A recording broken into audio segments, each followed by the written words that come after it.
Welcome to the Deep Dive into Success podcast. Jason and Rebecca are ready to fuel your next move. Every insight here is a spark. Ignite change. Seize the moment. Take action today and shape your tomorrow. Check us out by listening.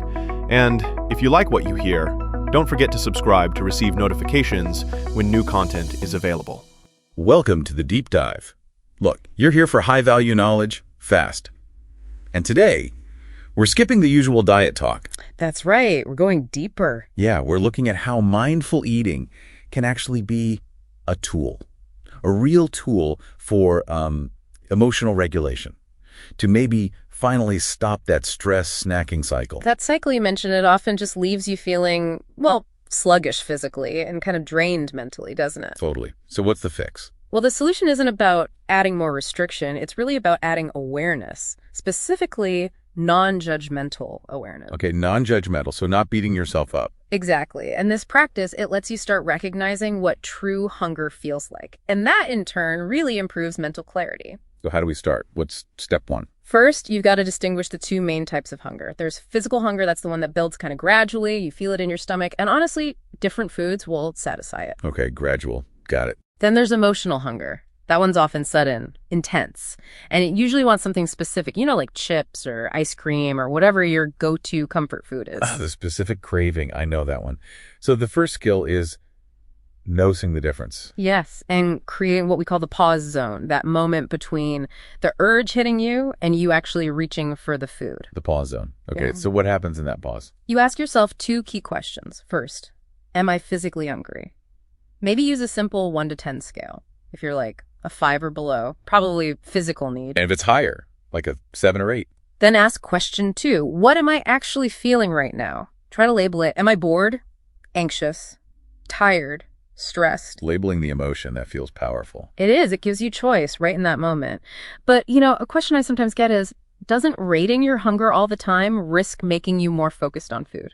That's a really fair question. What's the thinking there? Well, the goal isn't restriction, remember? It's self-awareness. Think about Carla, a project coordinator we looked at.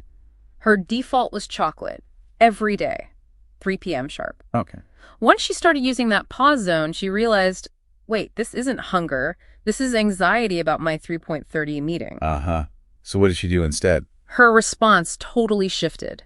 Instead of chocolate, she walked to the water cooler, mindfully took 5 sips, and quickly reviewed her meeting notes. She addressed the anxiety, not the symptom. So she swapped the ineffective coping habit for something that actually tackled the root cause. Precisely. That's the power of the pause. Okay, so that's tackling emotional hunger.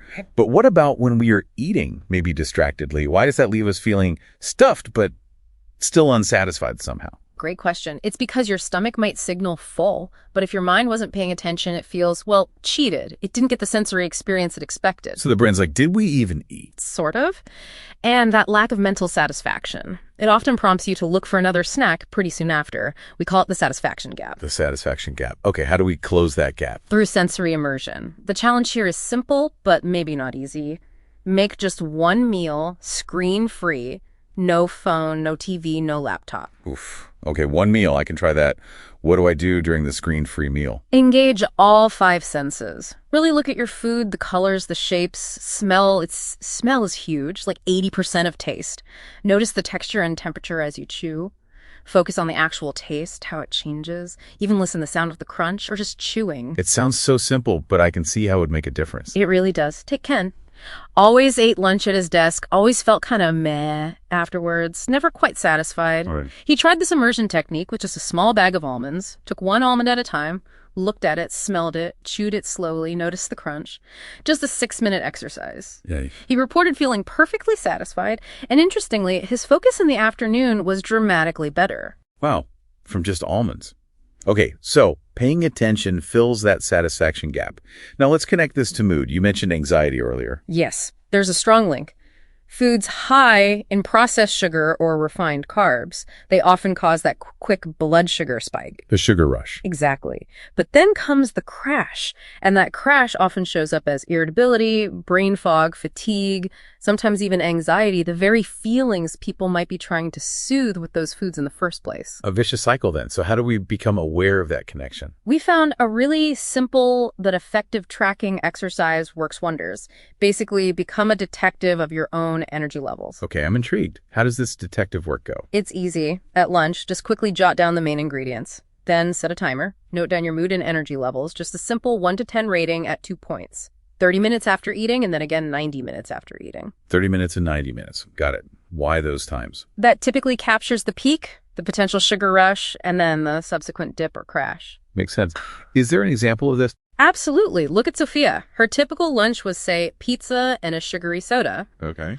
Her tracking showed a really clear pattern. 30 minutes after lunch, energy, 8 out of 10. Feeling pretty good. But 90 minutes later, energy plunged to 3 out of 10.